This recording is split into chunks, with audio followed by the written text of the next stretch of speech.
മോനെ കുറച്ചു നേരം നോക്കോ, ഞാൻ ഇപ്പൊ പുറത്ത് പോയിട്ട് വരാം. ആ ഇവിടെ ഇങ്ങനെ വെച്ചിട്ട് പോയിക്കോ, ഞാൻ നോക്കാം. എന്ത്? അല്ല ഇവിടെ ഇരുത്തിക്കോ, ഞാൻ നോക്കിക്കോളാം എന്ന് പറഞ്ഞതാ. മോനെ നല്ല കുട്ടിയുടെ ഇരിക്കണം കേട്ടോ.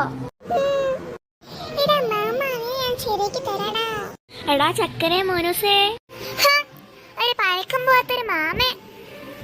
ഒരു പണിക്കും പോവാത്ത മാമനോ? ഡാ നിനക്ക് മഞ്ജു വേണേ മിണ്ടാതിരുന്നോ?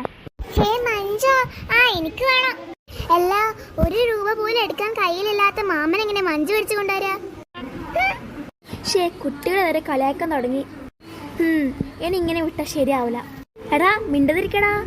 ആഹാ അമ്മേ, മാമൻ എന്തൊക്കെയാ മോൻ പഠിപ്പിച്ചേ? എടാ മിണ്ടാതിരിക്കടാ എന്ന്. എടാ ഇങ്ങനത്തെ വാക്കുകൾക്കാണോ കുട്ടികൾക്ക് പഠിപ്പിച്ചു കൊടുക്കുന്നേ? ഇനി ഇവനെ ഇവിടെ നിർത്തിയാൽ ശരിയാവില്ല. മാമനടുത്ര മാമൻ. എടാ മാമ സന്തോഷായില്ലേ?